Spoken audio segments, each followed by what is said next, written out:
तो SSC GD 2024 का जो आपका 29 फरवरी 2024 का जो आपका एग्ज़ाम हुआ था, उसमें हम सेकंड शिफ्ट और थर्ड शिफ्ट दोनों ही शिफ्टों के हिंदी के जो आपके प्रश्न होंगे वो सभी हम देखने वाले हैं। ठीक, अब यहाँ पर हम सबसे पहले जो देखने वाले हैं वो आपकी सेकंड शिफ्ट। क्या है?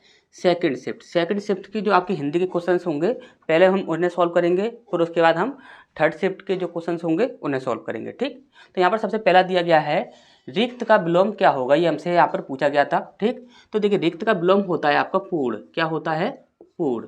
ठीक, अब यहाँ पर यदि आपसे पूछा गया था कंटक फल, कंटक फल का तद्भव रूप क्या होगा, तो देखिए कंटक फल का तद्भव रूप जो होता है वो होता है आपका कटहल। क्या होता है? कटहल। आपको अच्छे से पता है कटहल जो होता है ये एक फल की कैटेगरी में भी आता है और आप इसे सब्जी के रूप में बनाते हो घर पर, लेकिन ये आपका एक फल की कैटेगरी में आता है। ठीक, कभी कभी ये प्रश्न भी पूछा जाता है कि इनमें से फल कौन सा है, 4 ऑप्शन दे दिए जाते हैं, तो वहाँ पर हमेशा ही आप याद रखिएगा कटहल जो होता है वह फल होता है। ठीक, अब यहाँ पर नेक्स्ट है आपका विलोम का पर्यायवाची क्या होगा, यानी कि ये जो विलोम शब्द जो है इसका पर्यायवाची क्या होगा। ठीक, तो काफ़ी लिख सकते हो आप उल्टा, विपरीत,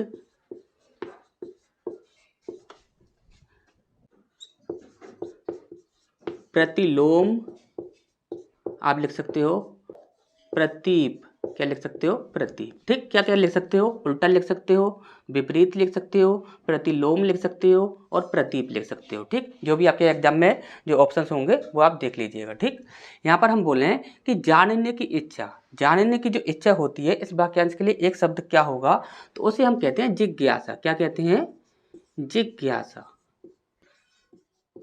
ठीक, इसका नेक्स्ट है आपका ग्रह उल्टे चलना। ग्रह उल्टे चलना तो आपने अच्छे से सुना ही होगा, ये सामाजिक तौर पर बोला भी जाता है कि मेरे तो ग्रह उल्टे चल रहे हैं, यानी कि उसका मतलब क्या है कि उसके क्या है, बुरे दिन चल रहे हैं। ठीक, तो यहाँ पर जैसे कि बोला जाता है कि ग्रह उल्टे चलना, इसका मतलब होता है कि बुरे दिन चलना। ठीक, क्या होता है? बुरे दिन चलना। ठीक, क्या होता है? बुरे दिन चलना। इसके बाद नेक्स्ट है आपका पत्थर का पर्यायवाची क्या होगा। पत्थर के पर्यायवाची क्या होते हैं, तो आप लिख सकते हो पाहन, उपल, पाषाण, पाषाण। ठीक, पाहन लिख सकते हो, उपल लिख सकते हो, पाषाण लिख सकते हो। ठीक, इस प्रकार से नेक्स्ट देखते हैं अपने पैरों पर खड़े होना। इसका मतलब क्या होगा? अपने पैरों पर खड़े होना, तो यहाँ पर आप देखिए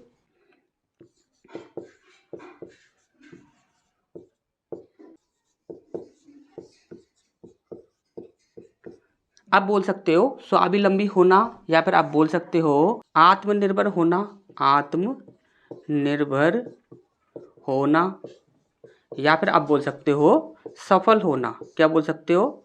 सफल होना। ठीक, आप कुछ भी बोल सकते हो, सफल होना बोल सकते हो, आत्मनिर्भर होना बोल सकते हो, या फिर आप बोल सकते हो स्वावलंबी होना। ठीक, इसका नेक्स्ट है आपका शुद्ध वर्तनी। देखिए शुद्ध वर्तनी से आपके 2 प्रश्न पूछे गए थे यहाँ पर, एक था आपका धैर्य और एक था आपका राज्याभिषेक। ठीक, तो देखिए दोनों को देख लेते हैं। एक है आपका देखिए धैर्य, धैर्य को हम ऐसे लिखते हैं धैर्य, या फिर हम ऐसे भी लिख सकते हैं धैर्य। ठीक, इसे इस प्रकार से भी लिखा जा सकता है। और यहाँ पर यदि हम बात करें राज्याभिषेक कैसे लिखा जाता है, तो देखिए राज्याभिषेक। ठीक, कैसे लिखा जाता है? इस प्रकार से आपका ये लिखा जाता है राज्याभिषेक। ठीक, धैर्य को आप इस प्रकार से कैसे भी लिख सकते हैं, जैसे आप लिखना चाहें। ठीक, तो नेक्स्ट की ओर बढ़ते हैं। अब जो हम देखने वाले हैं वो आपका थर्ड शिफ्ट। क्या?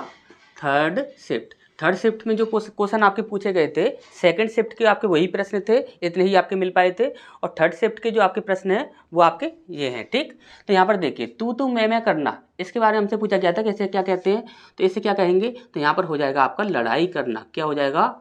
लड़ाई करना। ठीक, आपको अच्छे से पता ही होगा तू मैं करना का मतलब क्या होता है? लड़ाई करना। ठीक, इसके बाद यदि पूछा गया था आपसे अमृत का तद्भव क्या होगा, तो अमृत के तद्भव होते हैं अमी। लिख सकते हो आप, क्या लिख सकते हो? अमी, या फिर आप लिख सकते हो अमीय। क्या लिख सकते हो आप? अमीय। ठीक, अब इसका नेक्स्ट देखते हैं। यहाँ पर बोला गया है शुद्ध वर्तनी। देखिए शुद्ध वर्तनी से आपका एक प्रश्न मिला है, वो था आपका शासन का शुद्ध वर्तनी क्या होता है, तो वो लिखते हैं हम सन, इस प्रकार से शासन लिखा जाता है। ठीक, शासन का जो शुद्ध वर्तनी है वो ये है। ठीक, इसके बाद है आपका कनिष्ठ का विलोम क्या होगा। ठीक, तो काफी इजी पूछा गया था। कनिष्ठ का विलोम क्या होता है, आप लिख सकते हो वरिष्ठ, वरिष्ठ, या फिर आप लिख सकते हो ज्येष्ठ, ज्येष्ठ लिख सकते हो या वरिष्ठ लिख सकते हो, आप कुछ भी यहाँ पर लिख सकते हो जो भी आपके ऑप्शन में दिया गया हो। ठीक, अब यहाँ पर पूछा गया है अमृत का पर्यायवाची क्या होगा। तो देखिए अमृत का पर्यायवाची क्या होगा, ऑप्शन तो हमारे पास नहीं है लेकिन हम आपको बता देते हैं, उनमें से ही आपका एक 100% होगा। मधु लिख सकते हो आप, क्या लिख सकते हो मधु, पीयूष लिख सकते हो, क्या लिख सकते हो पीयूष, इसके बाद सोम लिख सकते हो सोम, इसके बाद लिख सकते हो अमी लिख सकते हो, इसके बाद अमीय लिख सकते हो अमीय, और लिख सकते हो आप जैसे कि यहाँ पर सुबह लिख सकते हो जैसे कि सुबह, और देवाहान लिख सकते हो जैसे कि देवाहान। ठीक, तो काफ़ी सारे हैं, इनमें से ही आपका एक 100% होगा ही। ठीक, इसके बाद है आपका डामाडोल होना। डामाडोल होना का मतलब क्या होता है, तो कि डामाडोल होने का मतलब है हिलना।